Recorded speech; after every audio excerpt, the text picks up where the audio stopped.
Okay, this is my tutorial on how to create a vector portrait illustration in Adobe Illustrator, and you can see this is my example of the portrait that I have created. It's from a picture of Rihanna, and if I just hide this you can see the photo I was working from. I have done it very quickly, so it's not a brilliant job, and hopefully you will be able to take more time on yours once I show you how to do it and come up with something a bit better. So I'm just going to hide that one for now and then show you what I'm going to do. So I've collected a photo from the internet, and you can obviously take your own photo or whatever else, but I've collected this one off the internet just for quickness. The first thing that you need to do is you actually need to go into the smart blur. So if you go to filter, go down to blur and go to smart blur, and that's just going to take this down a bit because we don't want an image that's too detailed. We want something that we can work with that's a bit more simplified. So you can see that I've put the radius on there at just around 30, and the threshold around 30, and the quality low and the mode normal. Obviously your image size is going to be different to mine, so your settings may be different on that, and it's up to you to judge on that one. So just click OK, and then you need to go and posterize your image to make it much more simplified, and that would be image adjustments and then down to posterize, and then for mine I actually set the level on 2 because I wanted it to be really simple, and the colours to be simple. If you wanted to get rid of all of this excess information here and behind your image before you did all that, you can, and there's another tutorial on the same YouTube channel on how to remove the backgrounds, but I'm just going to ignore those when I'm using the image, so that's how I'm going to get around that. So then you just want to save that and then open it up in Adobe Illustrator. So I don't need to do that because I've already got one. Here is mine. Drag it in, open it up in Illustrator. What I'm going to do is I'm going to keep the other one there to show you as reference later on, because I'm not going to show you the whole thing because that would just be too long and tedious for you. What I'm going to do is just lock my image first of all, so I know that that's locked and nothing's going to happen. I'm not going to accidentally delete it or whatever. And that is Object Lock, or Apple 2, Command 2 if you're using a PC. I'm then going to create some new layers. So you need to have your layers palette open from the window menu in there. I've got mine open, and then just create some new layers using the little drop down menu. You want to call them the same colours as you've got on your image, and obviously I've got yellow, orange and black. I'm going to ignore the pink because there's only one instance of that colour. So black, create a new layer, oops, rename that layer and call it white. Make a new layer and call that layer red. Make a new layer and call that layer yellow. So name them after your 4 colours. Hopefully you should only have 4. You do only really want to be working with 4 layers. What should happen is you should be having your black layer at the top. Oops, not inside. So just reorder your layers a little bit. Let me think, what have I got on here? White, black, red, yellow. Okay, so the colour that you have most obviously in your picture should be at the bottom, which will be yellow. White's just the highlight, so that'll just be above the black. Oops. And then once you've got them ordered, you're ready to go. So I would probably just lock all the other layers except the layer that you're going to work on, and I would actually work on the yellow layer first. So lock all the other ones by just clicking the little lock sign on. Lock the bottom layer as well, and then you know that you're working on your yellow layer. So we're not actually going to draw in not going to draw in yellow when we do work on this layer, because otherwise we won't be able to see it. So actually I'm just going to pick a colour, and you don't want any fill, you just want an outline for this. So I think I'll probably just go with blue for now, since that's already selected. If you haven't used a pen tool before, don't worry, I'm going to talk you through how to do that now. You will probably find it quite difficult if you've never used it before. The premise is that basically you need to use the clicks and the dragging to drag out where you want your line to go. So it's kind of a click and drag technique. So if we're starting down here on the shoulder, I'm then going to click to put my next point. So I've put one point in there. In fact, let's zoom in so you can see a bit clearer. I've put one point in and you can see it's highlighted yellow. I'm going to click here, and I haven't let go of the click. I'm still holding down on my right left click. And then when I drag out like this, oops, let's start again.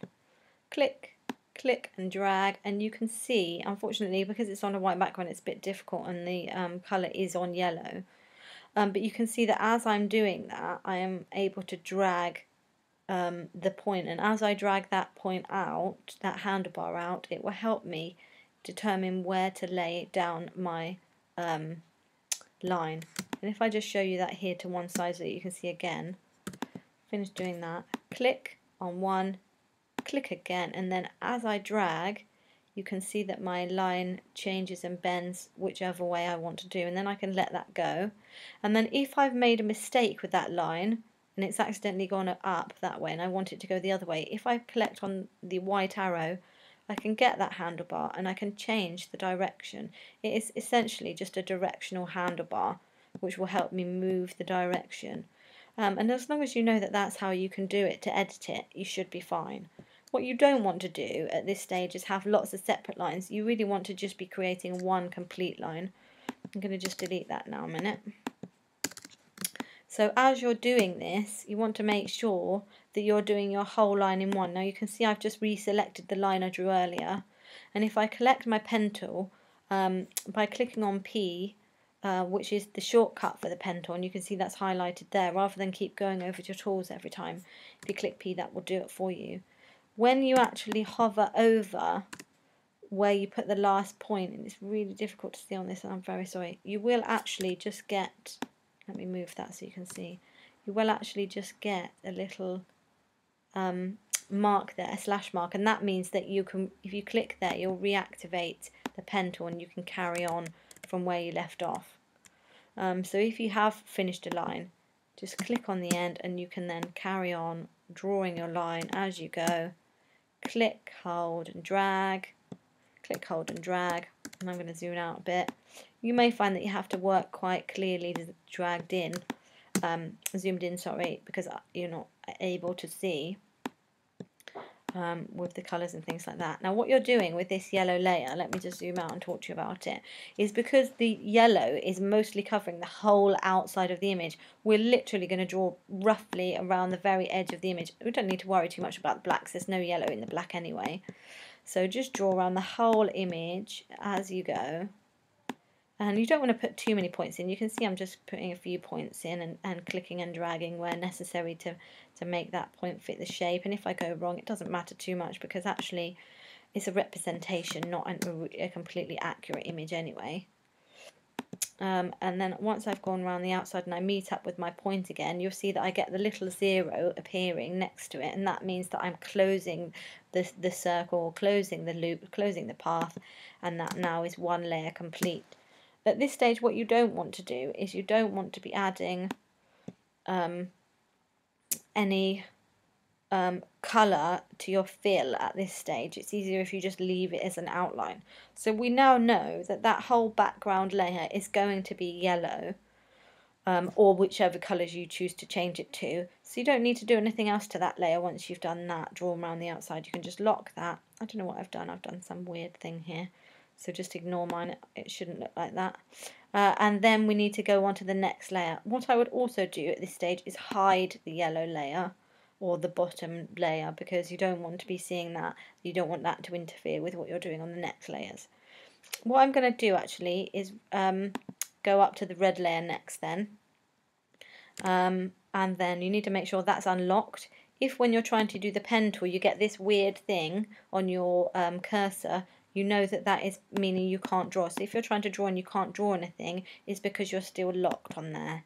So this time make sure that's unlocked but visible, and this one's going to be a bit more complicated because there is a lot more red going on in the image, and what you must try to do at this stage is really just see the shapes more than anything else. And I'll start up here because this is the hardest bit on the face. what's a good idea is to start somewhere quite clear where you know you've got an edge there, and there's not too much going on. So I'm going to collect my pen tool by clicking on P. Don't worry if your cursor doesn't look the same as mine. Sometimes they look different. Again, I'm just going to use the blue because I think that's a bit clearer for me to see with. And again, you can zoom in if you need to, but it's all a case of just put your point down and drag. Now you see I've ignored this bit of red there because I don't want that in the background, but actually the cursor doesn't go round here. The red shape doesn't go round to the chin. It actually comes down here and down the side. So that's what I'm going to do. I'm going to put my points in. Sometimes if you're doing a straight line, it's actually really easy to put the points in. And all the way down to here. And that's where you can see the end of the shape stops and then moves back on itself.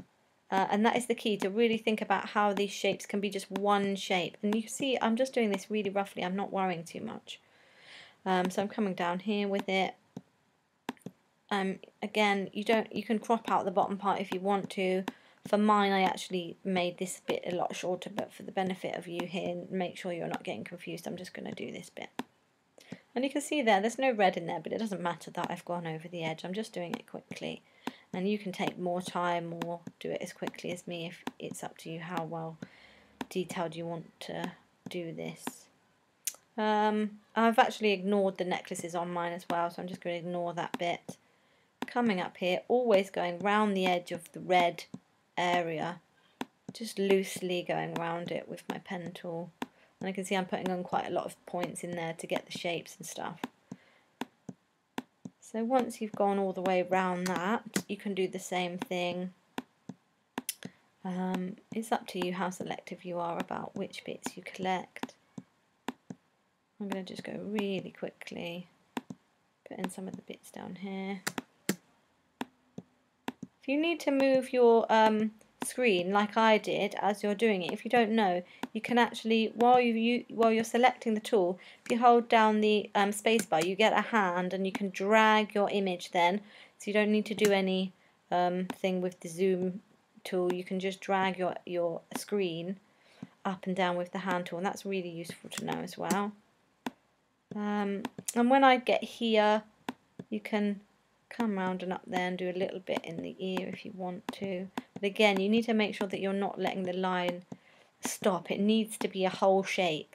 So you need to be able to come back round and work with it as a whole shape. So at this stage, it is getting a bit tricky, but we have gone all the way around the outside. So probably what I'll do is carry on going around the outside here, and then show you what else you can do with the details that are in the middle.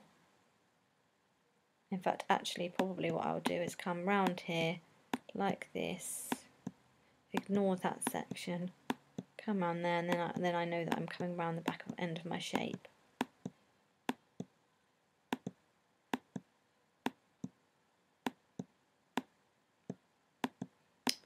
Come around the mouth. Obviously you want to try and make yours a bit nicer and neater. I'm going to show you on my one that I've already done how mine works in a minute.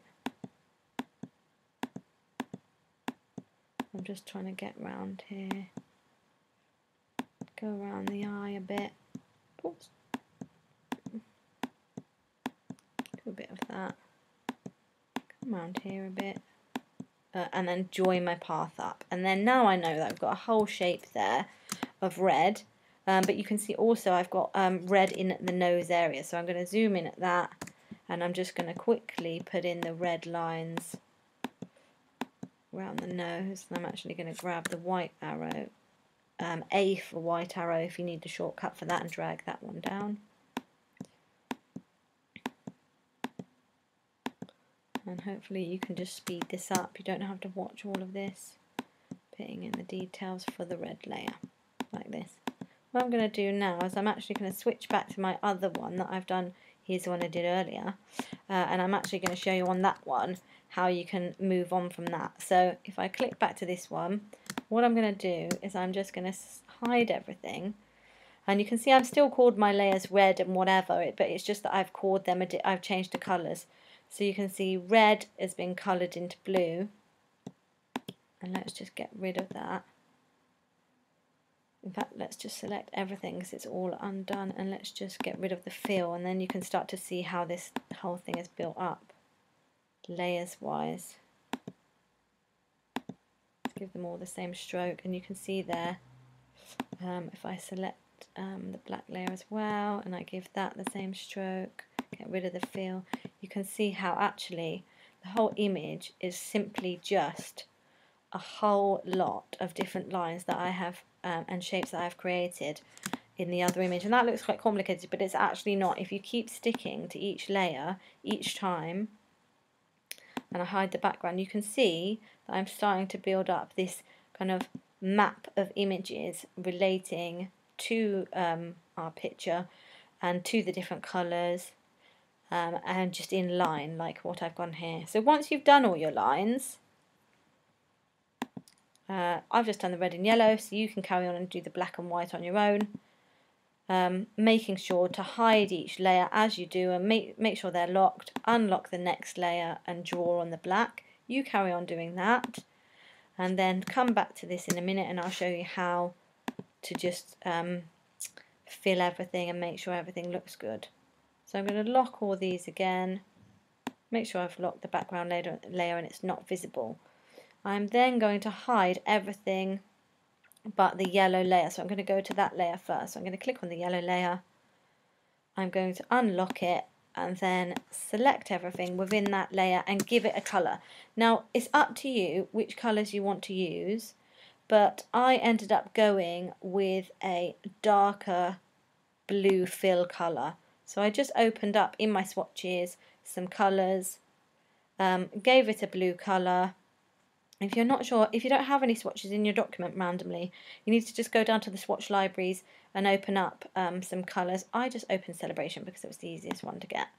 Then you need to make sure you're taking the stroke off. So now we are actually filling all of the lines and taking away all of the outlines. But actually it looks quite nice with the outlines linked in with a bit of stroke and whatever, and you can play around with that later on.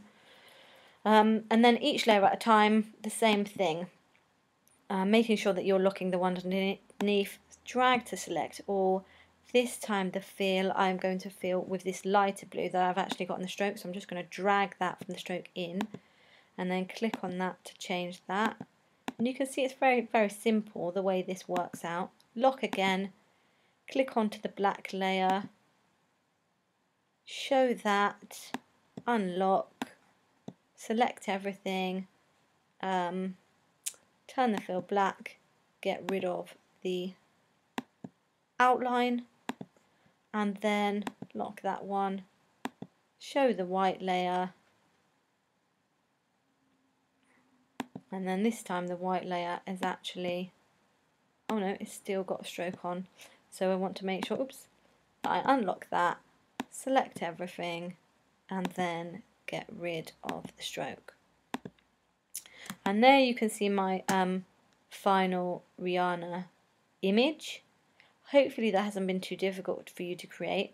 One last thing that I did do was I actually went in and added a little bit more detail. So for instance, I felt that her lips perhaps could do with being a darker blue.